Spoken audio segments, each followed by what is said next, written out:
Hey, what's up, everyone? This is Jason Tucker, and this is WPwatercooler's WPblab. Tonight's episode is episode number 64. It's WordPress Community, the best thing to help you level up your career, with our good buddy, Roy Sivan. Before we introduce Roy, we like to be rude, and we like to introduce ourselves. Bridget, tell us a little bit about yourself.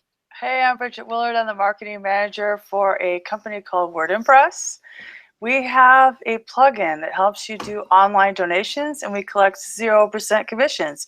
You can find more about that at givewp.com. Nice. We don't make any money off of your money. Is that what you're saying? Yeah, we don't. We don't take a cut. If you buy a license, you buy a license just like anything else. But you could collect $10 million or $5. We take no commission. Unlike other SaaS platforms. How much money do you think that PayPal would have to charge up front in order to be able to make enough money that they typically get when they gouge their customer? Oh, I mean, well, they charge their customers for a transaction. Every payment gateway is going to take their cut. We do not take a cut on top of that payment gateway cut. The payment gateway is going to do what the payment gateway does. They're getting their 2.9%, 30 cents every transaction, regardless. But we do not take a commission off of your donations. That's why awesome. You should have your site on WordPress and use Give. You can find out more at givewp.com. This was not a placement whatsoever. They're not paying for this. But nope, they're not paying for it. I am, and that's what I do. So it'd be terrible marketing manager if I didn't throw in a couple of blurbs in there. No, but Jason, if we do ever get a sponsor, we should get a jingle one. Totally. Well, and we'll have you sing it or something. Bars for kids. I would love that. We'll have you record it. Yeah, it'll be fun. All right, how about me? I'm Jason Tucker. You can find me over at Jason Tucker on Twitter, and my blog is jasontucker.blog. You can go take a look at all the stuff that I do over there. And I've been doing some video work type stuff over on my YouTube channel, so you can go take a look at that. We've been doing some fun stuff. I'll make sure to put that in the show notes. All right, so we had this guy Roy on the show. We might as well introduce him. Roy, how about you? Tell us a little bit about yourself. Hi, I'm Roy. I am I'm hilarious, apparently. It's just the way you said, hi, I'm Roy. Because most people go, hi, Roy.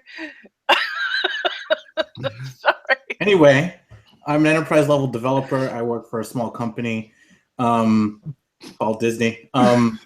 And I also help run the WP Crowd. That's my podcast, or the podcast I help run. And I teach on both lynda.com and soon to be calderalearn.com. That's Josh Pollock and Roy Sivan collaboration teaching project. So check it out. And they're on Twitter at CalderaLearn. Yes. Nice. We are. Awesome, folks. Just so you know, we crowdsource our show notes. We ask the people in our community to help us out with our show notes. So if you are watching this either now or later on, feel free to drop some links in our show notes and help us out. We'd appreciate it. All right, so let's talk a little bit about WordPress Community and kind of explain how that works and how you can use the WordPress community to actually make yourself better and be able to level up, as the way that you put it, Roy. What's a good way to start that topic off? How would we describe leveling up using the community? Well, I was gonna say the original topic for this conversation, or the reason that you guys asked me on 5 minutes ago. It was 2 hours. Are you kidding me? Come on. Well, it was to talk about our WP Crowd's weekly mastermind session. So mastermind is a mastermind group, I think, is technically a group of experts that kind of hang out together and kind of brainstorm with each other. And that's kind of what the mastermind group is. So I kind of wanted to take that and bring it online. So the WP Crowd offers a mastermind group online every Sunday night at 6 p.m. Pacific. And, I could talk more about it, and we probably will. But the reason I put that together was community. You asked me, why did I start it? How's it going? And really the foundation of the Mastermind project has always been the community. So I kind of wanted to start there. Yeah. The community is probably, the WordPress community in itself is probably one of the best tech communities to be a part of right now. If you are looking to advance your career in the tech realm, I would almost say, yeah, WordPress is very important to it, but there's so many like facets of WordPress that are not necessarily code that you could learn through the WordPress community. Like you could level up your SEO game, right, without actually having to code anything WordPress. You could level up your design without actually having to code any WordPress. So the community is a unique community, and I say this as a person who goes to other tech communities and talks at other tech communities and goes to other meetups. The WordPress community is super unique in the fact that you could go into a meetup or a WordCamp, and just to say WordCamps are a great value, but you could go into you can essentially attend anything like that. And if you don't know something, chances are someone else does. And within the WordPress community itself, unlike any other tech community, they're probably going to share that information with you. Which is weird. Like you go to any other place, especially when it's your competitors that are around you, they're looking at you like, well, that's great that you just shared that with your other competitors here. But like, why would you do that? Why would you want to share anything about the secret sauce that makes your business special?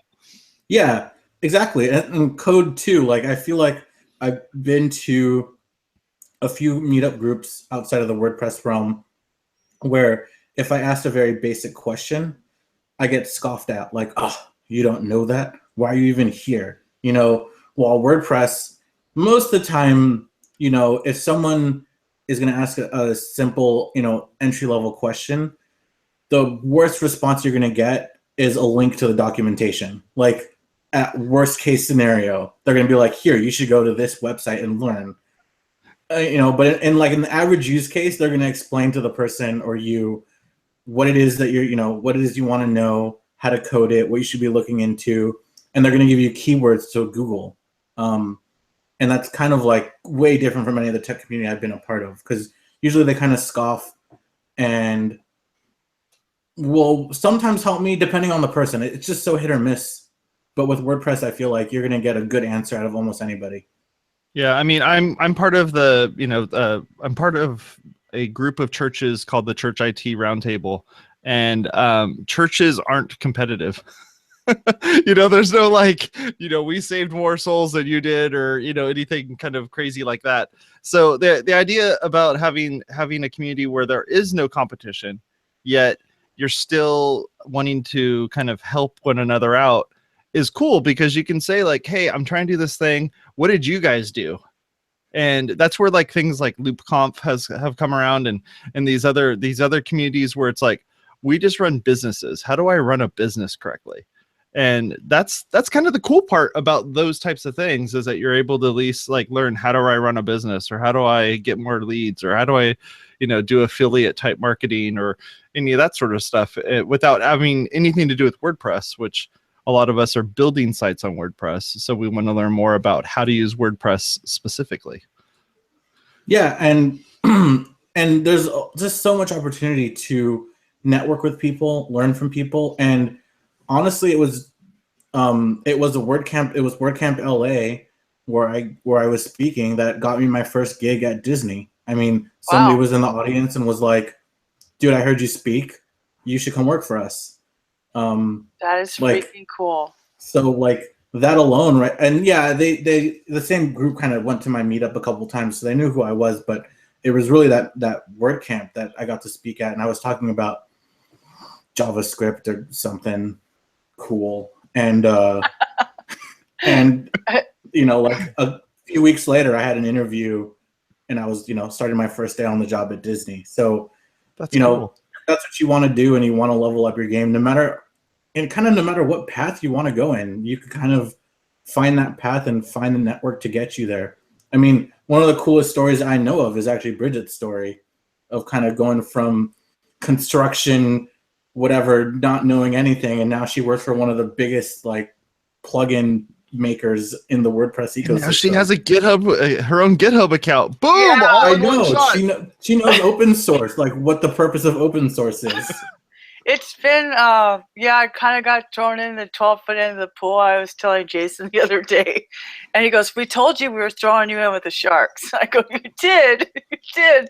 It was just, you know, it's different because in construction, it's that same way, Roy. You are so competitive all the time. There's such a tight margin that you don't tell anybody anything ever. You definitely don't help people unless they're like in Wisconsin or something so far away. They're never going to compete with you, you know. No, it's true. And I've met the most amazing people in the last, well, I've been going to WordCamp since 2013, but really, it really changed for me at LA too when Alex asked me to do the social media. And that's how I got to know so many people. I just kind of got plunged into that world. That's how I knew you. We were booth friends. Yeah, and the whole thing is like, you know, in construction, it's like, hey, you have two whatever people who do like tiling of kitchens, Yeah. and one person has like a more proprietary way of doing it better and faster. That's exactly code. I could probably code something a little more efficiently, or, you know, someone else can, you know, code it better than I can. And in the WordPress community, unlike any other community that I've been a part of, everyone's happy to share. Oh, hey, yeah, you should do it this way. Or, hey, instead of writing it this way, write your code this way. It'll save you so much time and it'll be cleaner, whatever it is. Like, the community is just so great for that. And yeah, as you want to kind of level up, as you're kind of finding your own path, you'll find the right people to network with, to kind of just learn from. And I would say for me, it's also helped me level up teaching other people, which is why I like, you know, why I got onto lynda.com and why we're doing Caldera Learn, because it actually helps me level up. Yeah. If I need to teach someone something, I want to know what I'm talking about, so that it helps me. Two, it helps me just because I feel good about it. I feel good about being able to help other people, you know, when they come up to me and have a question, to be able to answer them. So, you know, it's kind of give and take. And I think the WordPress community is completely unique in that way. And yeah, I mean, honestly, I don't know if I would be where I am today without it. I know a lot of people would have that same kind of, you know, thought process. Yeah. For sure. I mean, even when you're doing content marketing and you're in that world where they don't want to share whatever they think are secrets that probably anybody could Google, it makes it really hard. Like, I was blogging for a roofer, and he's like, "Oh, don't tell anybody I use an infrared camera." Like, everybody. Really?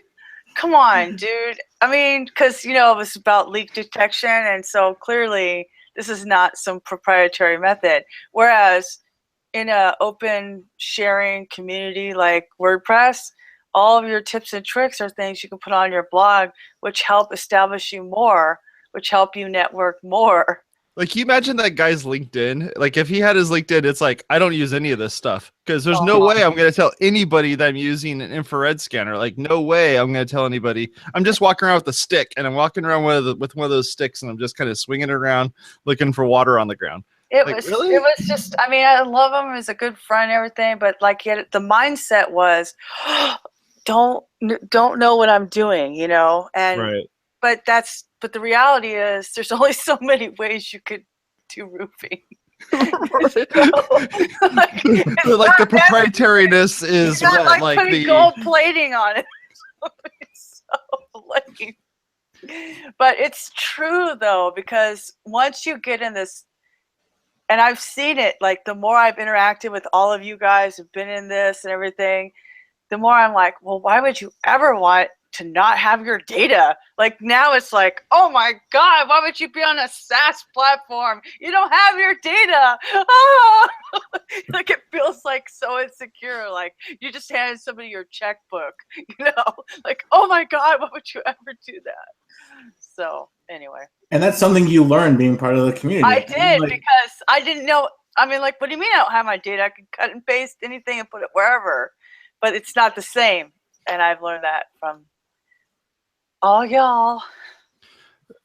one of the things I was just thinking about when was regarding how how you're working in an open source platform, but there's also plenty of closed source, kind of the engine that makes everything work. So you have this publicly facing plugin that you're using.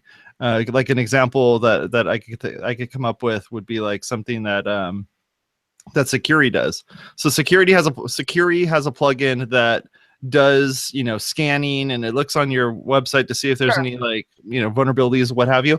All that stuff happens just as an open source plugin.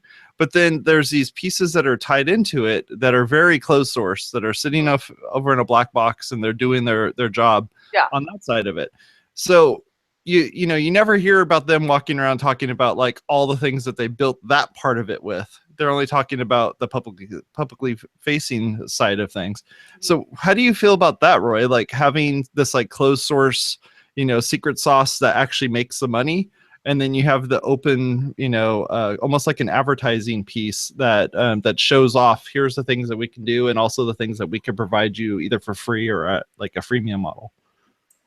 I'm totally okay with that because that's their proprietary. Yep. I mean, that's what they're offering. They're offering you their system that they built, and they're offering a way for WordPress to interact with it. So I'm totally okay with that. I feel like the only issue, and I can't think of any on top of my head, but I know there are that exist, are Facebook. Well, I mean, you just had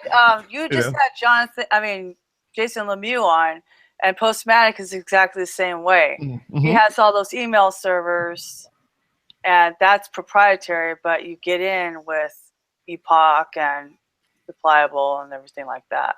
Epic. Oh, sorry. It looks like Epoch. Yeah. You know what? Is this a GIF thing? Can we still be friends? It's totally, you should tell him that because it looks like it's a conversation Epoch. We've had more than once. Oh, does he call it Epic? No, he doesn't, but I do. Oh, and there's an O there. Yeah, Epoch. And it sounds way better.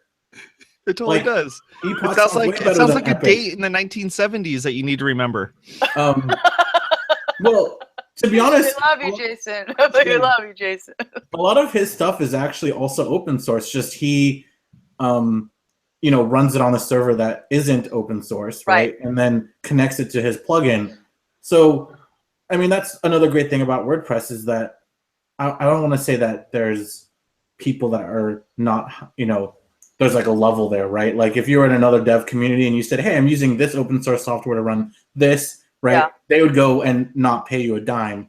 But in the WordPress ecosystem, you're going to find people who are like, hey, I don't care about what that thing is. If you have it running with this plugin, I'll pay you for it.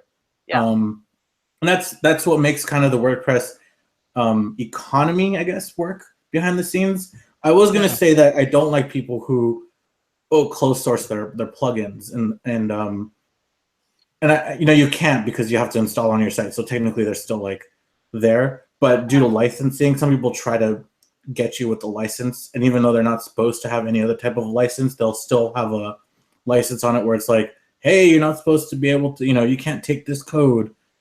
I don't like that. I think if you want to pay for someone's code, that's fine.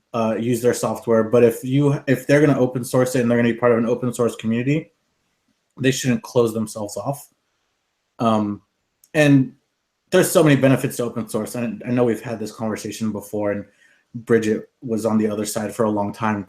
But there's so many benefits to open source and that's kind of what makes the WordPress community what it is. Like, I don't know it would exist today in how it is without the open sourceness of it. Because again, I can't keep a secret from someone who asks me a question because they could go on Google. They can go look, like they'll get to the point where they know exactly what I know.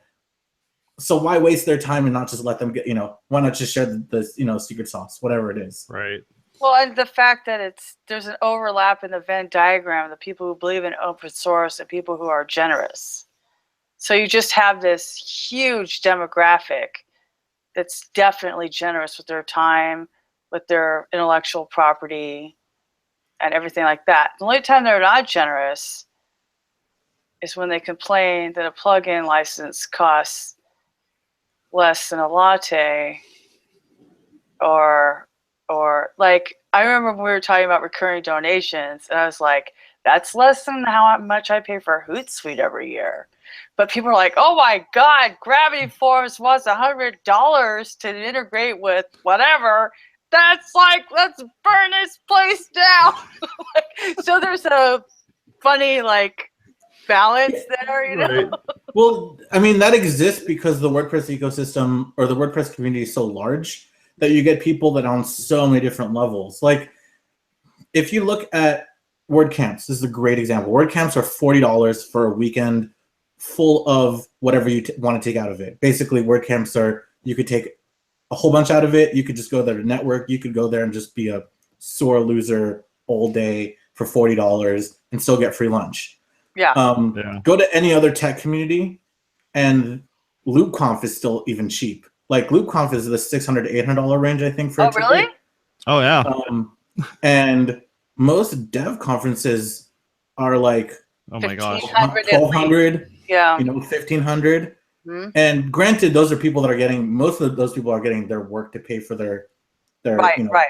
their flight and their ticket and everything, but they're there to learn. I mean, you don't spend $1,500 and sit there and in the corner and that's it. Yeah. You go there to learn, and you can get the same thing out of a WordCamp for $40. Yeah. And that's just that range of people that exist in the WordPress system. And that also, I think, plays a aspect to it, right? Because there's people that want to stay at the bottom tier, right? The kind of race for the bottom. I'm only going to charge, you know, $1,000 for a website. I'm only going to use free plugins. There's that tier, and that's fine. People are happy there. Then there's the top level developers who are coding the more expensive plugins and contributing as much time as they can back to core. And then there's like this whole range of people in between.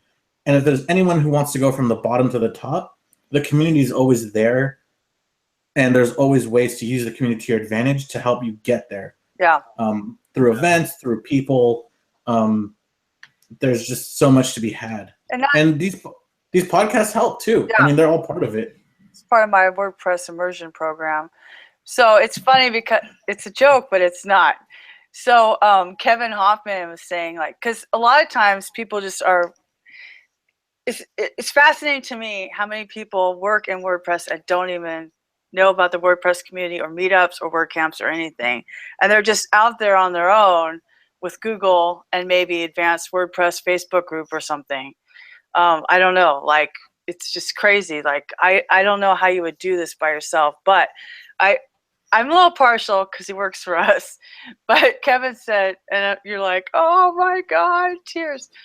He said, here's my leveling up experience. I ran a sole proprietorship for the last 3 years and recently joined an experienced team. I feel like my abilities have shot up with the last few months because, number one, I'm learning from the team, and number two, not to be understated, I can focus 100% of my time on the work, not the business. That's a huge thing. Is like, do you want to code or do you want to be a salesperson? Right. You know? Yeah. And then a finance person, an HR person, and a. Well, if you want to be what's the term? Devonpreneur? Devonpreneur. It's too hard to say. Do you want all the monies yourself, or do you want the monies to be for other people as well? Well, there's the notion of, do you want to be a consultant? And that's fine if that's what you want to do, but Kevin is Team ACF forever. Yeah, and, for sure. And he knows how it goes. He knew he had to level up. He knew he had to learn something. And working for other people, with other people that know more than you, is a great way to just learn. I was talking to Chris Flanagan, who's out of Florida, who had the same experience. He did like 5-10 years of solo contracting work. Decided one day to apply for an agency job. They did a code review of some sample code for the interview process, and they like tore him apart because he thought he was doing everything okay, and it was functioning, but it was like a mess of code. And from there, he's learned, okay, well, there's actually this thing called coding standards, and there's this thing called spacing properly, and like all of that tied together. And now he's a great developer now because of it. And now he works for where does he work now? I forgot the name of the agency he works for out of Toronto. But yeah, really, there's just if that's the kind of path you want to take, then there's definitely ways around it. And you're talking about people who work with WordPress and aren't part of the community. I work on a team. You know, Rachel is now part of my team, Rachel Carden, but before that, like no one else on my team was part of the WordPress community. Like I joined that team and I was like, yeah, I go to WordCamps and I speak at WordCamps and I used to run a meetup group for WordPress, and they're like, what? That's crazy. And like a couple of people were on AWP, and I would see them on AWP and they would see me, and they're like, oh, do you know Matt Cromwell? And I'm like, do I know Matt Cromwell? Do I know Matt Cromwell? Like, geez. Fact, exactly. He buys his domain names from me, okay? I taught Matt everything he knows. But yeah, I mean, that's how it is. Like, people will work with WordPress and work with it day in and day out and not be part of the community. And I don't know, like, yeah, there's people that are probably still leveling up that way, but if they really want to level up with WordPress, the community is like where you got to go. Because having one mentor, right, one code mentor is a great way to learn. With the WordPress community, you have like hundreds of mentors and all their source code. You literally have all the test scores just sitting there and all of the answers to all the tests, and you can just look at it and say, how did you guys pull off this? And you can read the code and figure it out.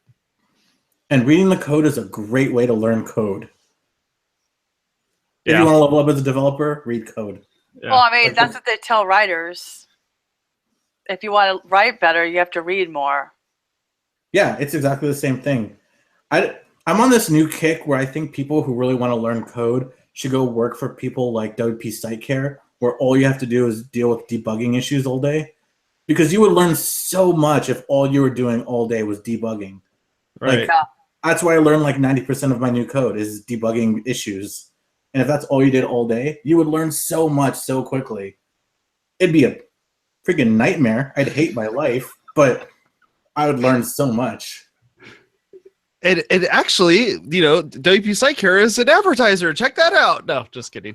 You don't want to work for you don't want to work for somebody like that if you are not going to be the type of people that are interested in debugging other people's code. I mean, if you are, then that's great. And just like what Roy's saying here, I am not the kind of person that wants to sit there and debug somebody's code all day long. But if you love to, yeah, that might be the thing to do. Yeah, also, getting involved in like, right, exactly. But also, like, we keep talking about communities as if it's only like going to WordCamps and going to things, but there's also stuff like getting involved in the various online forums that are out there that are WordPress related. I mean, there's plenty of please go on Reddit and go onto the WordPress Reddit and just be like, I'll help you use WordPress, because half the time those folks that are in there are just kind of like bashing on each other about WordPress stuff. Help some people out. I don't go to Reddit very often, but I help some people out. I know, but what I'm saying is that there's communities out there where people, that's the only place that they look at. And they're only looking at Reddit, and so they're thinking, oh, well, this is the only place I can actually go to ask questions about something. And then come to find out, like, that might not be the best place to go. Maybe you should look over, on either a Facebook group, or maybe you should go look over, on the support forums for WordPress or something like that. So, find your place and then kind of own it, and then throw 150% into it if you can. Okay, so this is where I'm going to pitch Mastermind, because Mastermind is an awesome segue. Yeah, because do it. Mastermind is exactly that.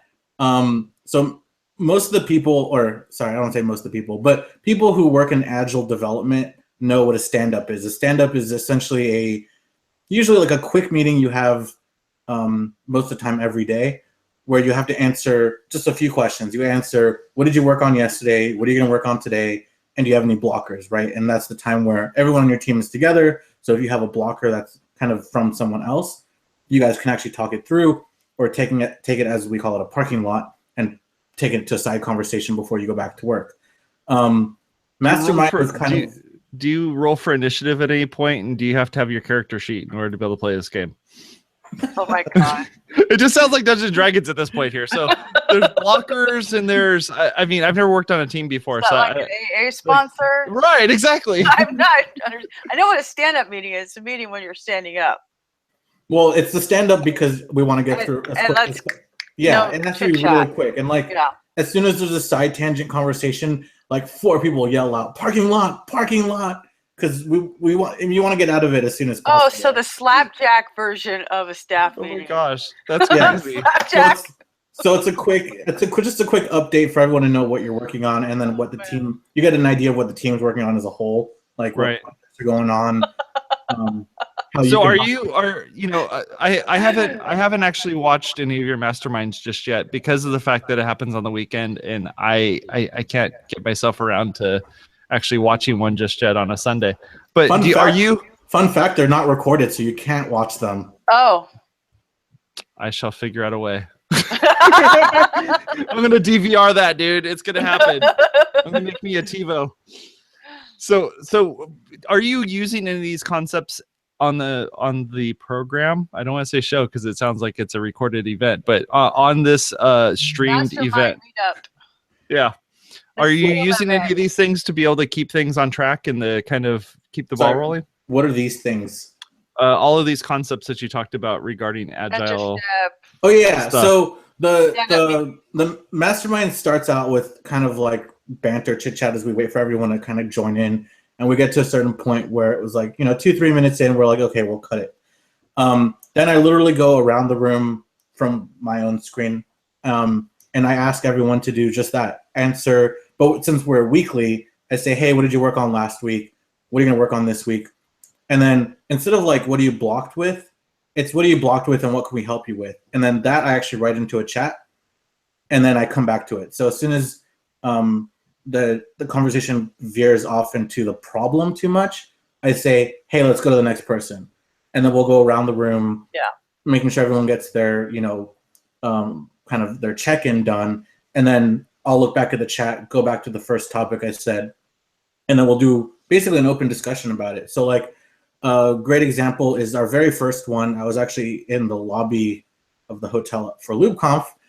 Not great timing, definitely Super Bowl Sunday. Also, but Kevin Hoffman was in there, and he was talking about some debugging things he wanted to kind of clarify and figure out how to do better for, WordPress stuff or something.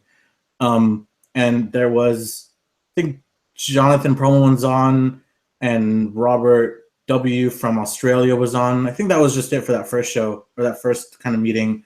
And we just went around and we were talking about all the tools we use to debug and how to kind of get to helping him out for as much as possible. And we've kind of just been doing that ever since. So the next show we had, I think, like almost 20 people on. Not 20 people. Wow. Yeah, it was like 15 people on the second show. We had a great set of conversations about JavaScript, and the API comes up a lot. And this last Sunday, we did a lot of talking about that. What else did we talk about? We talked about anything. Like we talked about how to get sleep, because someone came on and said they weren't getting enough sleep because they were working till like 3-4 o'clock in the morning, and then they went to bed and they couldn't turn off their mind. Right. So we were just talking about it was James. I'm gonna blame James on this one. James was talking about it, and so all of us were talking about things that we do to help us get to sleep. Watch TV. Turn your mind off. Don't go to bed right after you've done a 3-hour stint of coding. Blue Planet, melatonin, Benadryl. Yeah, I mean, and well, I have to write things down. If I don't write them down, then my mind's going, what did I forget? What I forget? What I forget? What I forget? What I forget? What I forget? Yeah, and for in his example, it was actually a really good example because he only started working pretty later in the night because of like all the stuff he has to do for life before that. Right. So it became a conversation of how do you shift your schedule? How do you shift your life schedule so that you actually get productive work hours done during, let's say, normal daylight hours versus, starting at midnight and going till 5. Yeah. So like we just talk about anything and everything, and I've been kind of focusing it more towards the dev, but I feel like it's almost open to anybody to come and join. Just I happen to get developers, which is fine. But yeah, anyone who wants to join, who wants to kind of just ask even if it's just one time, you just want to ask a question, have a bunch of people there to answer it. Not unlike your original show, the Q&A show. Right. Can't say that I didn't steal that idea a little bit. No, I mean that's that we miss the ability for people to just be on. Yeah. Yeah. So I mean, it's that aspect, and then I'm not doing this well enough, and I want to figure out how. But the whole like, what did you work on last week? What are you gonna work on this week? I wanted to turn that into an accountability thing. Like, hey, you just told me you're gonna get this stuff done. Yeah. When I come back next week, you better have gotten it done or told me like a really good reason why not. So that needs to be, and it might be too hard to do that on a weekly basis. On a daily basis, it's a lot easier. But that's something I kind of want to incorporate, like getting people to set goals for themselves and actually complete those goals. That was kind of my big picture goal. My goal for other people to do is get on there, set goals for themselves, actually complete those goals, and whatever they need to help them complete those goals, that's what the rest of the people are there for. Yeah. What about like walking a couple miles in GitHub? Trying to fill your rings on your phone or on your Apple Watch or something like that. But the equivalent of that for web development. It's like, did you do, I don't know, 30 commits, or did you do, it's like, how could you do that to kind of help those folks out or gamify it a little bit? Because that might be something that needs to happen in order to really push people to do that. So there's a whole bunch of, every time there's a new year, there's like a 365 days of, and it's like whatever profession you're in, there's like something for it, right? Like take a picture every single day. You'll become a better photographer. Write a paragraph every single week, or write a short story every single week. You'll become a better writer. I think Tom McFarlane and some other people I saw on Twitter were doing JavaScript, something like 30 days of JavaScript or something like that, where it was like every day or every week they had to write some piece of JavaScript. That might be a good way to do it. I was thinking about maybe doing like a collaborational project kind of thing. Yeah. But I don't want to put more work on people's plates. Like we're all there. We're already talking like for an hour and a half, 2 hours about all the work we already have on our plates. Yeah. So I don't know. Like that's a good concept for people who want to learn. I don't think Mastermind is necessarily the best place to do it, but it's definitely going to help people. I'm in a couple of groups. Well, anyway, one of them is a Slack group, and it's Content Marketers Mastermind, run by Scott Buscemi. And I've been the slacker because of my life being ridiculous. But on Thursday mornings, we say what our 3 goals are for producing content, and then we keep each other accountable. And so they do that in Slack. So that's one way you could do it.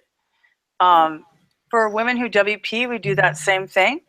At the end of our meeting, we all go around and say what we learned the last 30 days. We don't say what we're going to learn, but we find that makes it easier for people to build relationships because they don't feel like, oh my gosh, this person knows so much. It kind of like gets rid of imposter syndrome right away because everybody's just honest with each other.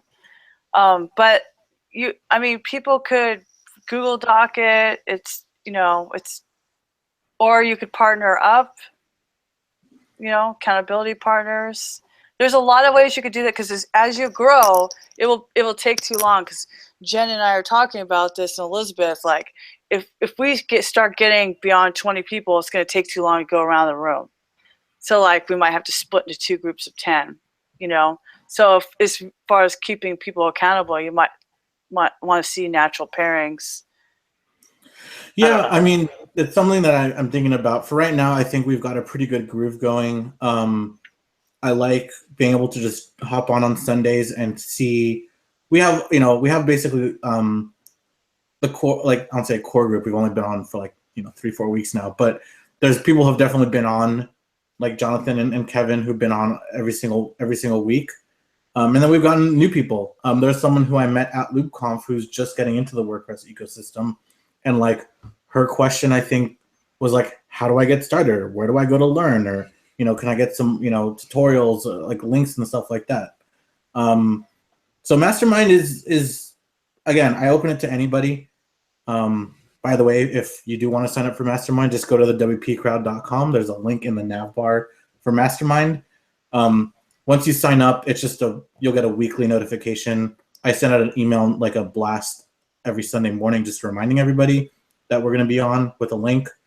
And I'm starting to kind of do the whole show notes thing where I copy paste the notes for links and stuff that we've been discussing and then sending those out. So yeah, I mean, it's a lot of fun. And I think it only is a online way of expressing what the WordPress community is about, right? Like if you want to level up, WordPress community is the best way to do it. Like the best community out there to level up, to help you level up.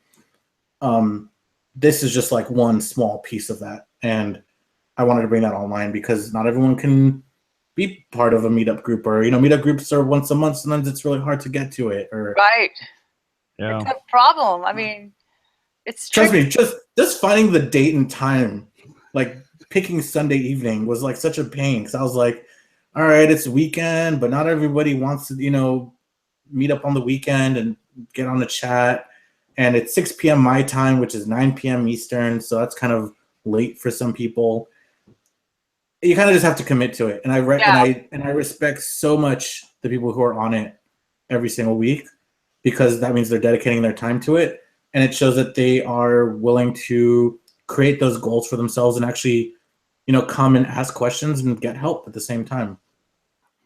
Yeah, I think a lot of the things that we've built regarding around WordPress is that we've tried to build these things that bring people out of their homes, out of their offices, out of their whatever, into the real world, and then sit around and talk with each other about technology, about how we're actually using WordPress and all that sort of thing.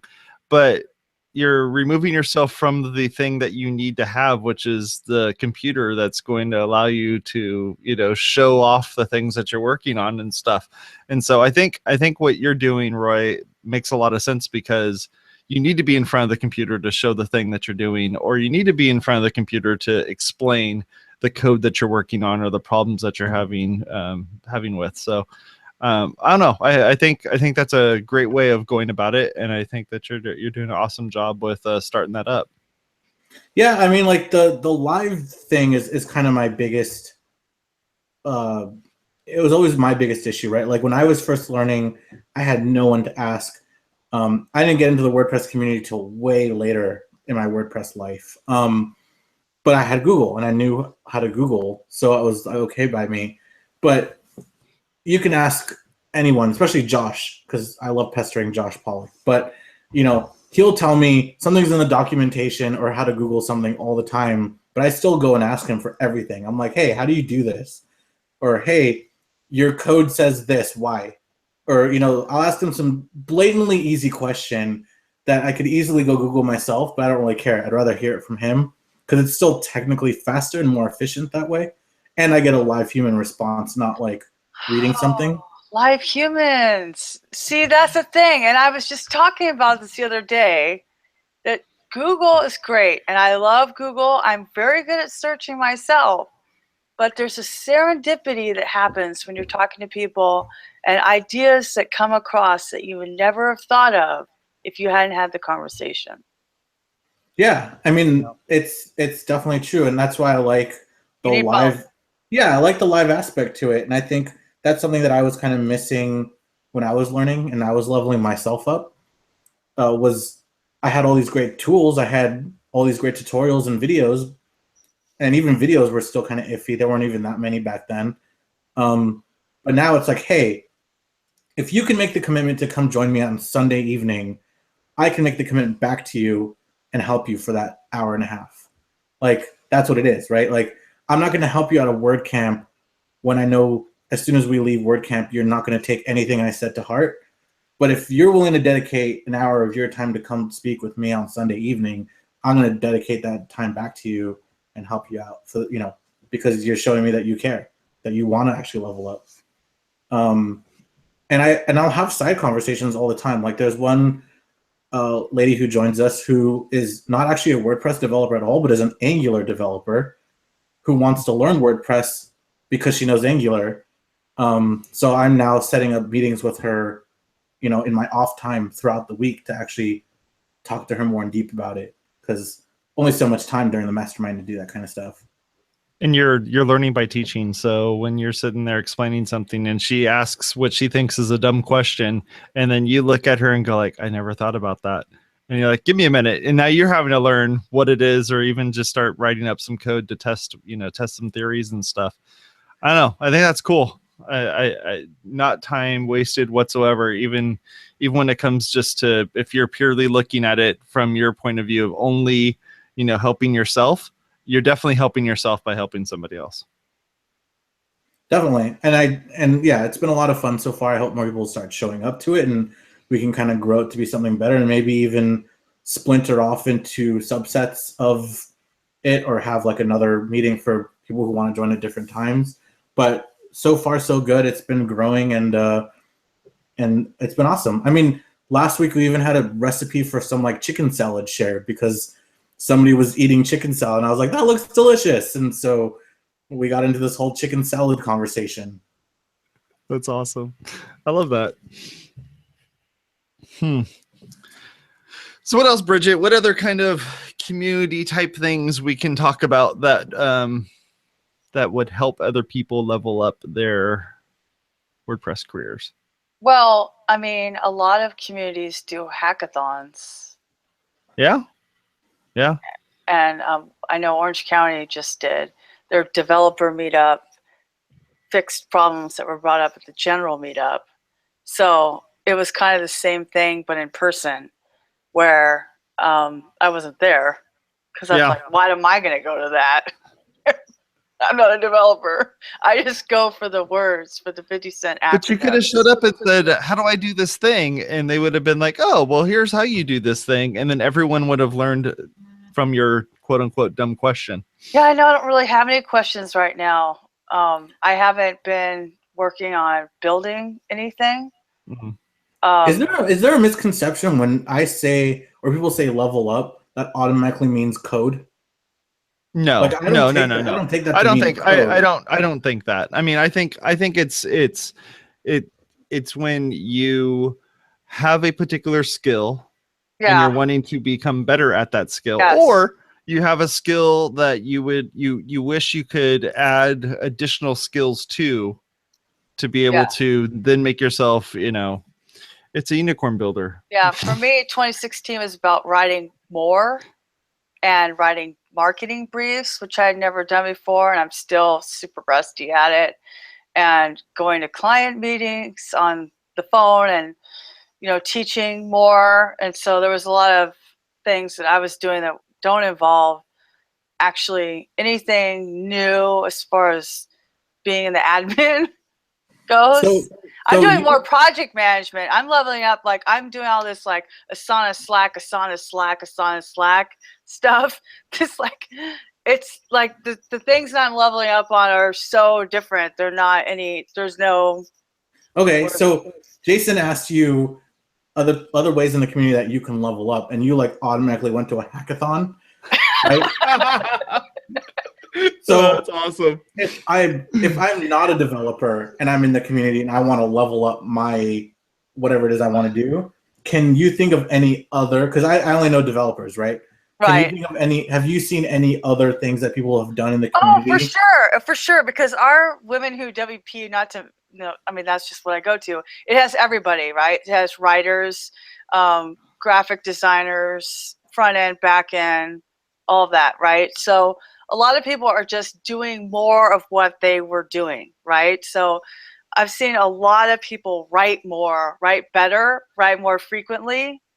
So like, just sometimes writing is probably the same way with code, but writing there's a vulnerability involved in saying, okay, this came from my soul, proofread it, or you know what I mean? Like, there's an aspect of, oh, this is part of my ego, and don't step on it too much.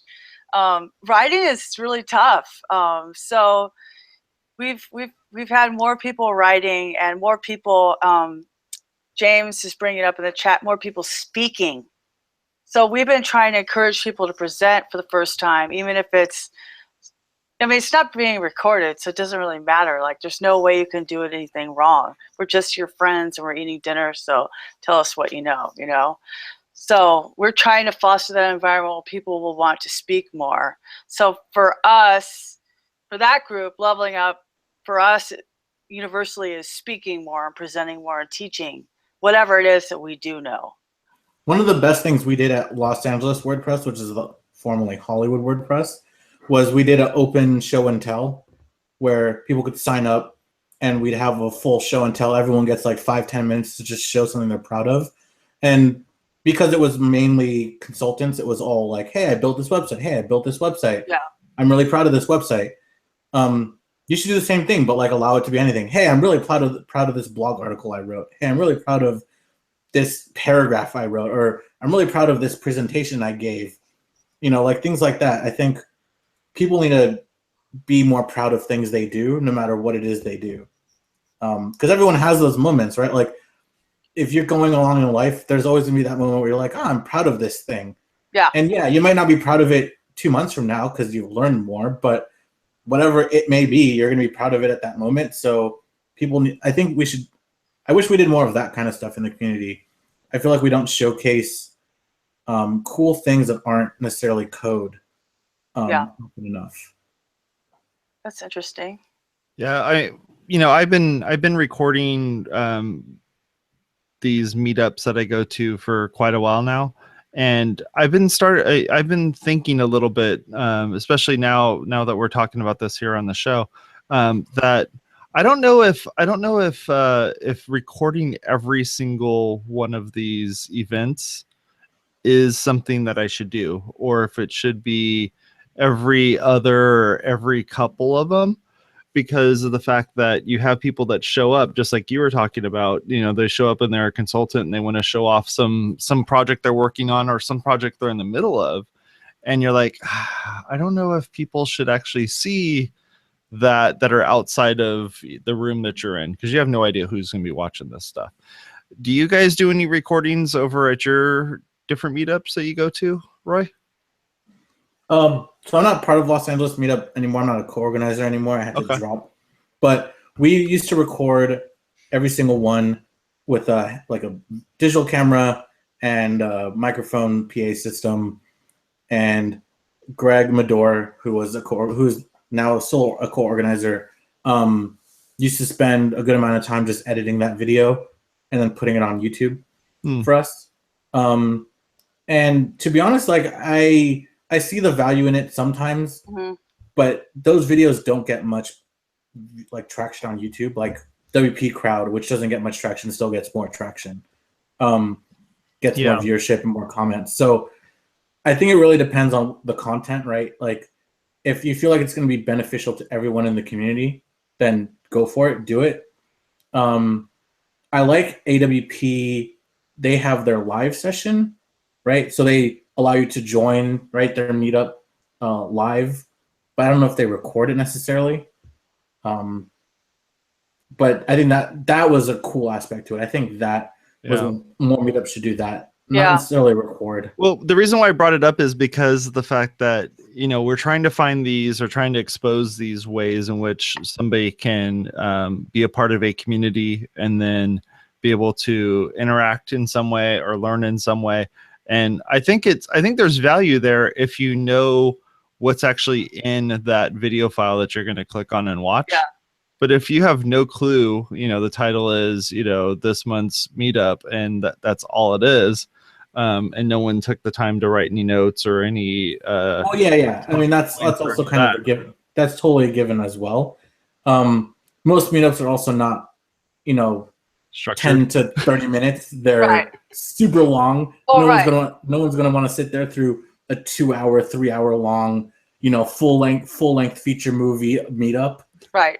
Like, well, I mean, like we did Facebook Live for our Women Who WP. We did it on our page instead of on the group, but it was just my presentation, and it's my presentation, so I don't mind Facebook Living it, right?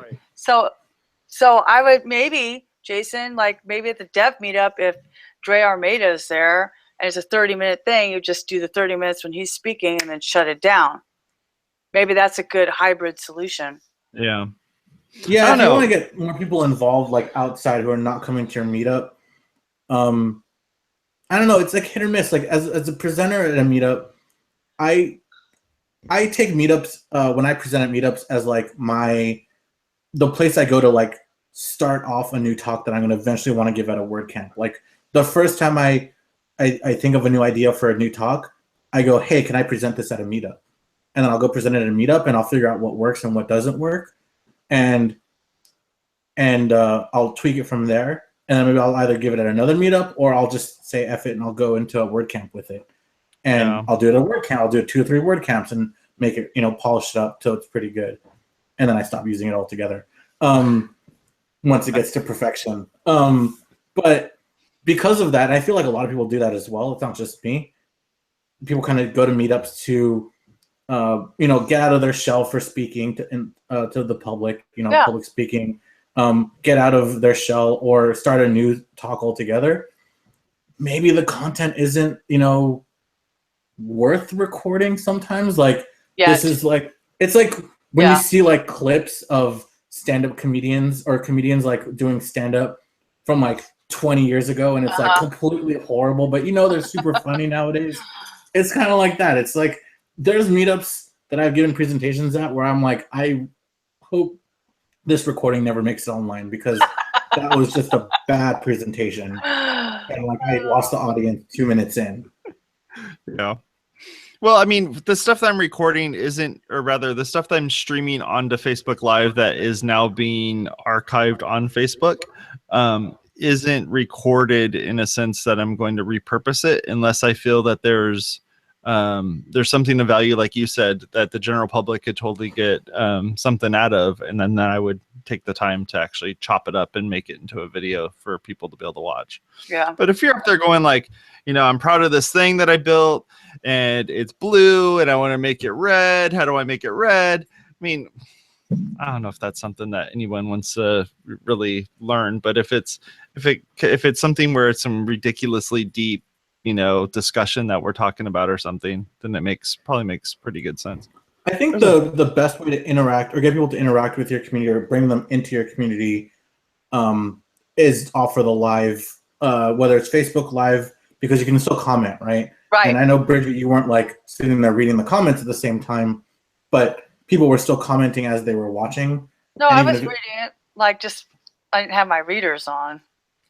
So there's that aspect to it. But like, if you were to have a meetup group or meetup, whatever, at your meetup, and you had it open, you could actually bring those people in who are not there, into the conversation, into the presentation.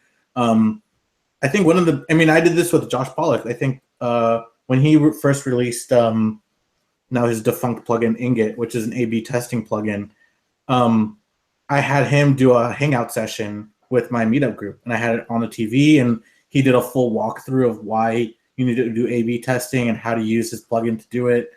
And that was kind of like the reverse of that, but I think that was a great way to get people involved.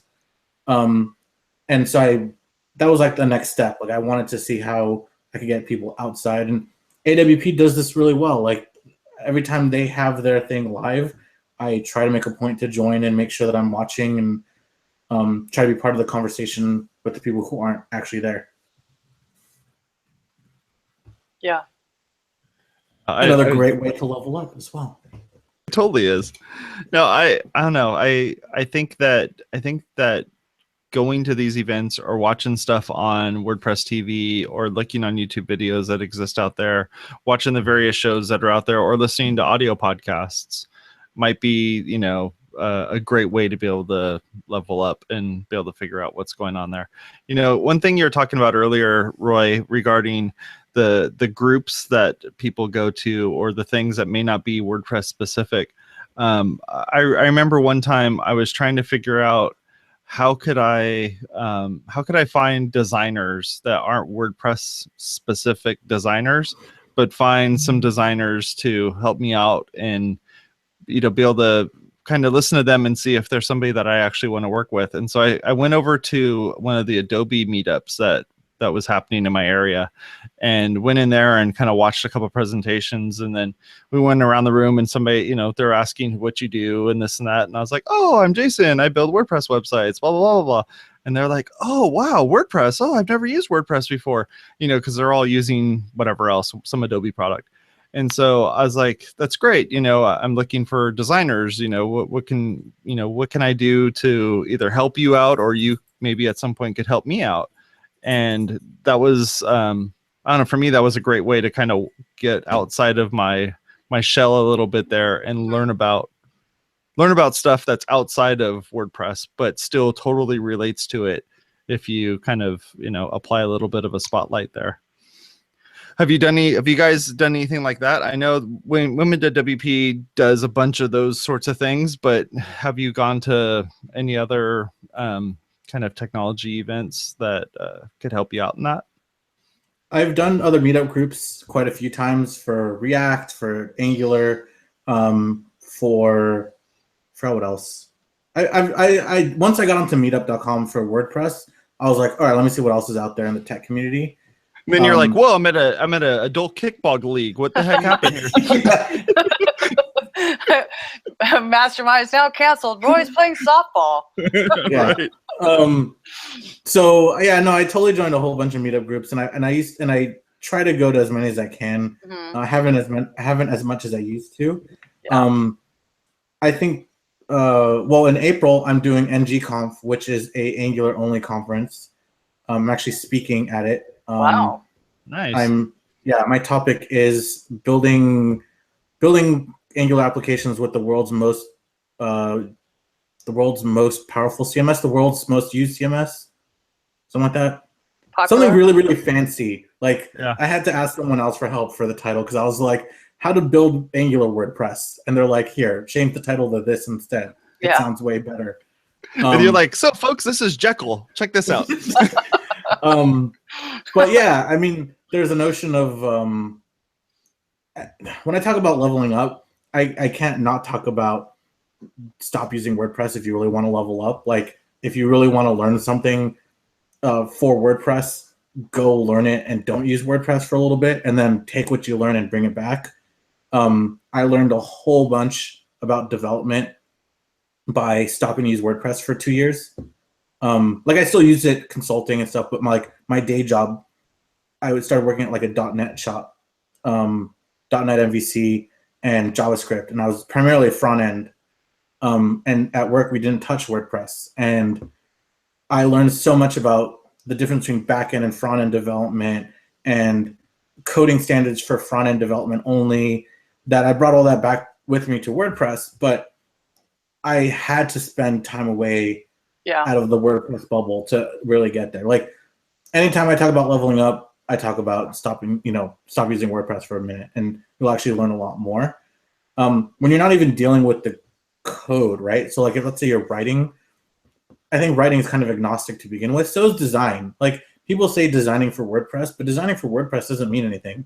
It's just a fluff buzzword. It's just designing. It's all the developers going, please, can you save these files out into some file format that I could actually use? And could you name them accordingly and maybe chop this stuff up a little bit? And can you actually give me the color code so I don't have to go and use an eyedropper to find them myself? A more appropriate name for me would be designing for Bootstrap. Like, that would be much more beneficial to me than designing for WordPress. Like, right. Because I'd actually use that, and I'd actually be like, oh, cool, you use the grids from Bootstrap. So I know exactly what column width everything is.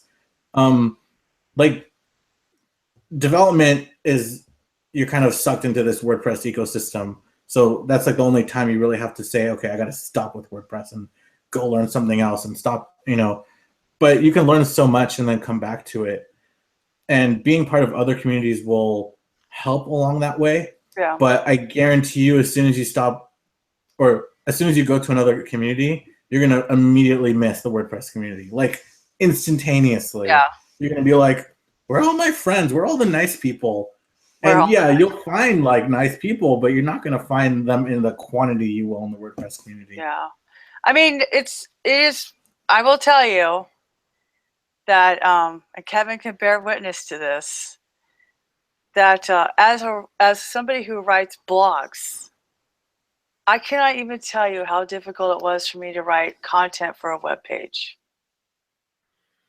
That was, that killed me. That was so hard, because we did our features page, and then there's like 3 main features, and then there was like a page for each one of those features, and the whole process of writing the copy, exact lengths. I mean, I could not, it had to be more concise than a tweet. We had to have 4 people agree on it. We had to go back and forth. I was telling Jen Miller, I never want to write, but I probably shouldn't say this on the air, but I never want to write copy for a web page again. It's totally different than writing an article. It's 100% different way of thinking and everything. And then you have to look at the wireframe and go, yeah, but this is way up here and these words are way down here. So it doesn't matter. There's a big thing separating them. So it doesn't matter if this looks like it's the same, because it's not the same. You know what I mean? It's totally, whereas you'd be like, oh, this is so repetitive. You say this word, it doesn't feel like that when you look at it on a page. So like in that way, I could say that writing's not entirely agnostic, because how you write for an email is not the same way as how you write for a website, which is not how you write for an article, which is not how you write a press release, which I've yet to do. But there are different styles for different uses. So that was definitely my leveling up. I'll come back to design for a second, because I totally forgot about the print versus web design. Oh boy.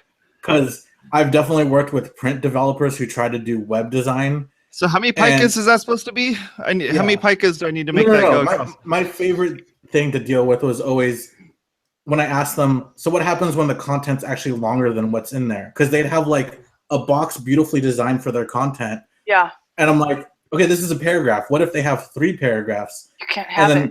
I would like blow, yeah, exactly. The print designer's mind would be like, what do you mean?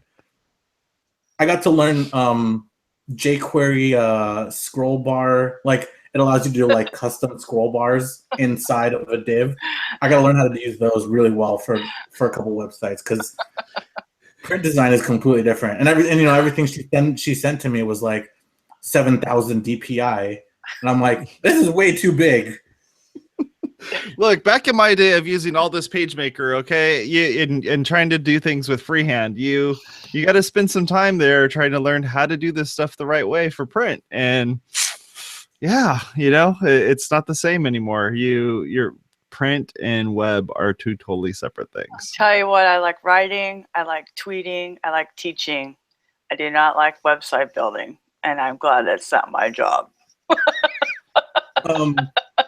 I think another thing that's kind of important when you're talking about leveling up is understanding your path, right? Yes. Like, as a developer, I know my path. I know what it means to level up and what my next step is. I don't know what that means for any other realm. But I always thought it was like for designers, right? There's like your entry-level designers who are changing minor colors or doing some minor modifications. And then when I look at like big name designers, they're UX specialists, right? And I feel like that's the leveled up version of a designer, like the UX people, because they take into consideration a lot more than just the design. Like they don't care that they care that the thing is blue, but they also care that the blue matches the brand identity, and that the blue like also is a better blue than that other blue, because it actually makes clicking more better, whatever. Like, so I think if you're trying to level up, no matter what kind of realm you're in, I think, and this is kind of a learning curve in itself, is understanding what your path is. And again, in the WordPress community, you're going to find people that are all along those paths, along your path, no matter almost whatever it is. Like but understanding what your next milestone is, like professionally, that's going to be like a big learning curve, and you're going to have to spend some time doing that. And that took me a long time to understand as well. Like, I'm now at a point where I'm happy where I'm at. So I'm happy to help people that are kind of on the same path, but below me. And I'm happy to help people out. And even within dev, there's different tracks, right? There's like the consultant track, there's the developer track, there's the I want to get an enterprise level job track. And so you just have to understand what your own track is and where you are going to be the happiest. And that's totally organic. That's totally going to change over time. Like, you're going to be like, yeah, I want to build an agency. And then you realize what it is to deal with clients. You're like, no, F that. I want to have a paycheck every week. It's about knowing yourself. First, you have to figure out, because I was telling somebody else the other day, they're like, when I was first doing all this social media, people were saying I should start my own business. I'm like, no. I am a practitioner. I'm a worker bee. I'm not a salesperson. I'm never going to be that person. So that's when you know you have to have a job. But sometimes you don't know that yet, right? Like, I totally wanted to go. That's what I mean. That's the key. The key is introspection and self-awareness. Yeah, but it's easier. It's always a lot easier said than done, right? It's painful. It's super painful. Like, I went down the path of being a consultant, and I wanted to do that full time, and I wanted to pay my bills with that. And then I realized very quickly that my rent wasn't getting paid, or that when it was getting paid, I had nothing else left for food or anything. So, yeah, I could have pushed at it harder, but I decided, hey, you know what? Maybe a paycheck is the way to go. And then I kind of said, it's not a bad path to be on. So I'm happy with my path, and it's changed a few times. And I think unless you're coming into this as your like second or third career choice, you're not going to know any of that. You're gonna think one thing is like the best thing, and you're gonna go down that path, and you're gonna pull a Kevin Hoffman, and you're gonna end up getting hired by, some really cool people in San Diego, and you're gonna be like, wow, this is even better than it was before. Why wasn't I on this track to begin with? Exactly. Dude, the chat always cracks me up. I do love Gary Vaynerchuk, so they're calling me Gidgy V. That's funny. That's a good nickname. Man, that's good stuff. He's the person. So that's who I listen to. I listen to a lot of people that are outside of WordPress that influence my writing. I listen to Simon Sinek and Ted Rubin and Gary Vaynerchuk. I started reading this book by Steven Johnson it's called Wonderland, about how play influences the world. There's a podcast. It's like 10 episodes, but it's a book. So and I watch documentaries. I've always done that, but I remember your talk at LA in 2015, Roy, where you said you need to go outside to bring it in. That's just true in general. Like, whatever industry you're in, you should always be aware of what other things are happening. So you're never going to have that cross-pollination of ideas. If you look for the TED Talk by Steven Johnson about how ideas change the world, his bottom line is look for the people who are having the most fun. That's where the good ideas are. But he talks about how these two scientists were saying, well, what if with the GPS, what if the satellite, what if we didn't ping it to know where it was? What if we pinged it to know where we were?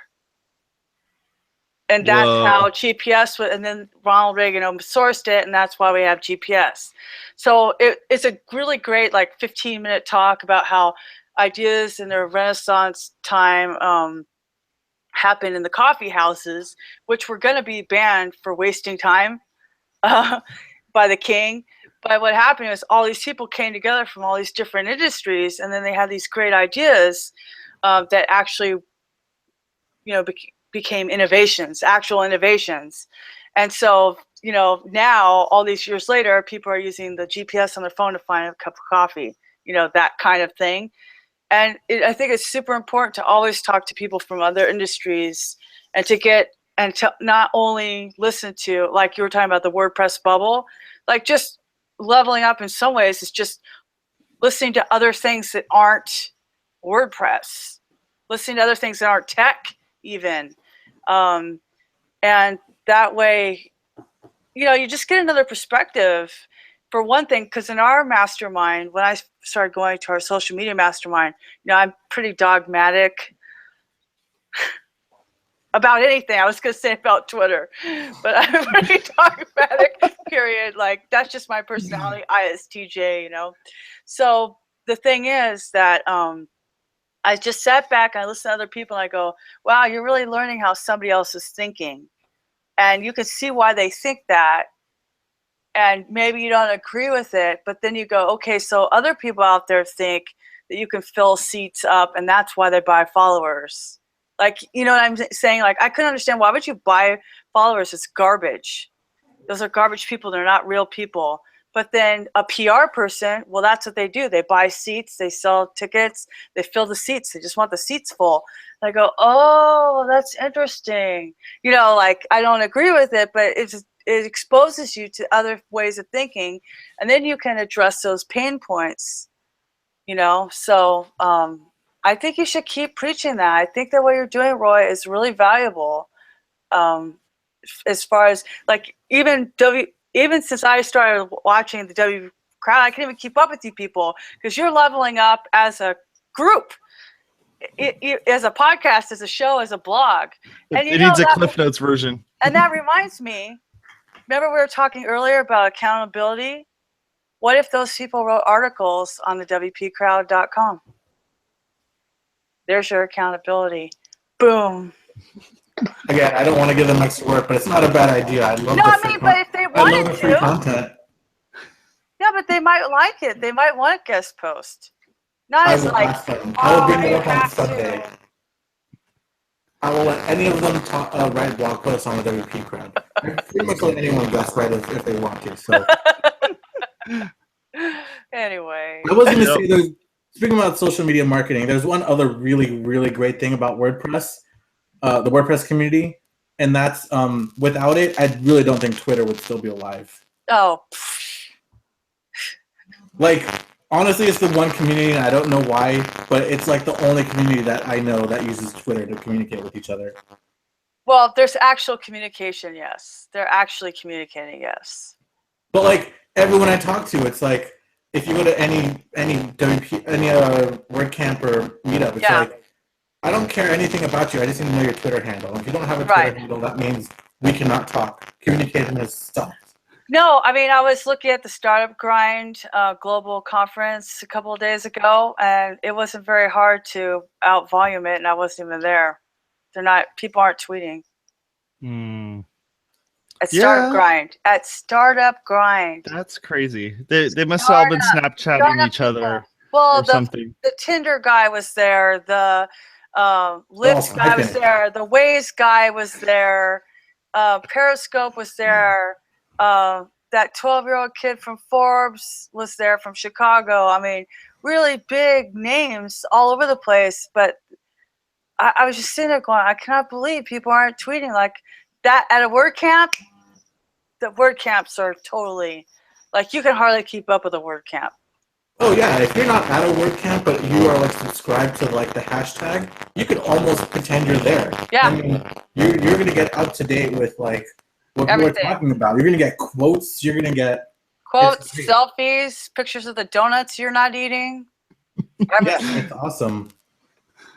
Yeah, I mean, being part of the community, and then I will say, like, especially last year, I went to 4 WordCamps, and then I went to US. And then because of Blab, we'd met so many people in the chat. Going to US was like amazing for me because I knew so many people from online. And I can't believe you're speaking at WordCamps now. That's so crazy to me.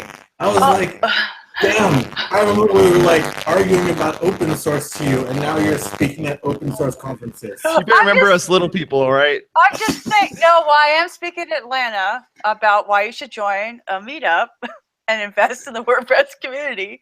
And I applied to Chicago. We'll see.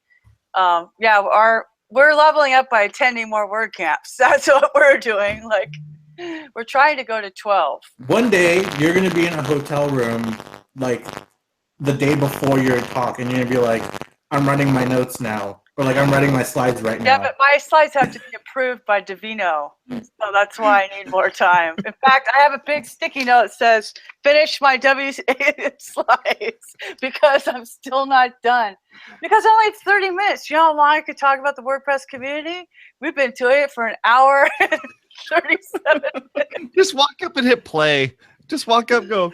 All right, I'll be back in about an hour and a half. It's all If I good. could just not have slides, it would be so much easier. But yeah, I want to just make sure it's sustained. No, I mean, public speaking, I had a problem with public speaking, but I just felt like, like I didn't understand that there were other ways to contribute.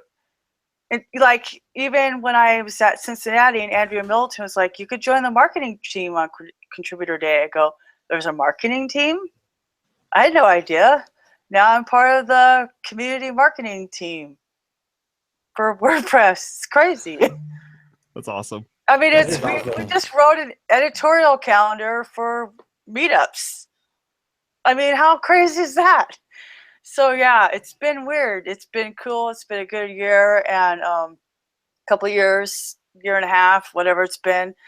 For all of that, it's been crazy. But yeah, I mean, if you're in WordPress and you're not leveling up, are you even paying attention? Like, because you asked me that question before. I'm like, I'm not really leveling up. I'm like, what are you talking about? I'm doing project management. I'm doing speaking. I'm attending more camps. I'm writing on websites. Like, But all those things are feeding into a machine that is creating WordPress stuff.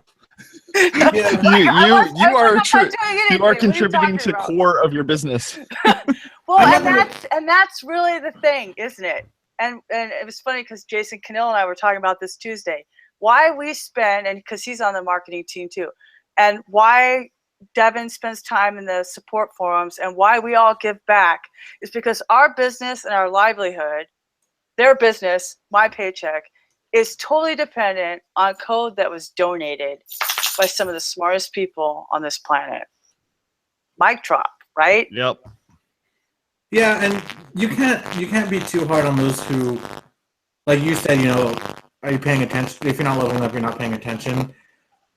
Not everyone wants to level up. Like, there's definitely people I encounter on a regular basis where I know they haven't leveled up, but they're okay with that. And if they're okay with that, I'm okay with that. But know who you are, right? Don't come to me wanting to level up and don't come to me saying you want to level up but not wanting to level up, right? That's bad. If you want to stay where you're at, I'm all for it. Yeah. But that's fine too. I think there's people out there who are happy to be where they're at, and yeah, they'll learn new things to help them stay at the same level, basically. Oh. Yeah. I'm in survival mode, just treading water in the 12-foot end of the pool, so I don't know anything about. I would like 1 month where I just felt like I know what I'm doing.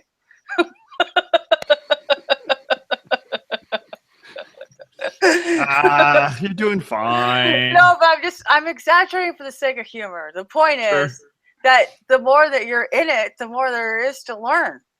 Yeah. It's true. Agreed. So that's all I meant. I was never meant as a dig. That's not who I am. So no offense to anybody who thought that was offensive.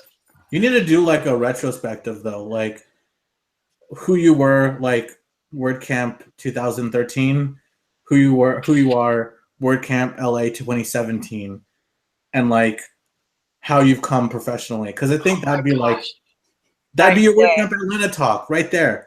Why join the meetup? Look at my life right now. That is a good one. But now I already started my thing. But maybe I'll submit that to another one. No, but I did talk in Cincinnati about that, my road to WordPress, how I, intentionally knew I needed to get out and was doing all this extra work in order to do that. A lot of times you don't have that work-life balance. You're not doing a 4-hour work week in order to level up. If you're leveling up, you're working more than 8 hours a day.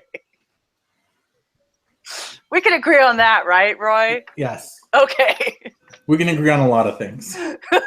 We agree on most things. I Yes. just like to tease you because it makes the show more interesting. Exactly. And speaking That's of the a show, 2-minute warning. speaking of the show, let's wrap up this bad boy. How about that? Folks, thank you very much for watching the show. We really appreciate it. Thank you all that have been contributing to our show notes. You can go click on the links down below. We do this stuff on YouTube. We also put this stuff out as a podcast in audio format. And we do this live on Thursdays at 7:30 Pacific PM on the West Coast of the United States. So feel free to come hang out with us there. We have a lively chat room that comes and hangs out and tries to mess us up while we're hitting the record button. And if you like this stuff and you really enjoy it and you want to show us that you do, hit the little thumbs up button. I saw last week that we had like 4 or 5 people that hit the thumbs up button. That's awesome. I enjoy seeing that. And if you like this stuff a whole bunch, make sure you hit the little subscribe button on whatever it is you're watching this or listening to this at. You guys are hilarious. Right. All right, folks. Talk to y'all later. Hit that thumbs up buttons. We appreciate it. See y'all later. Bye-bye.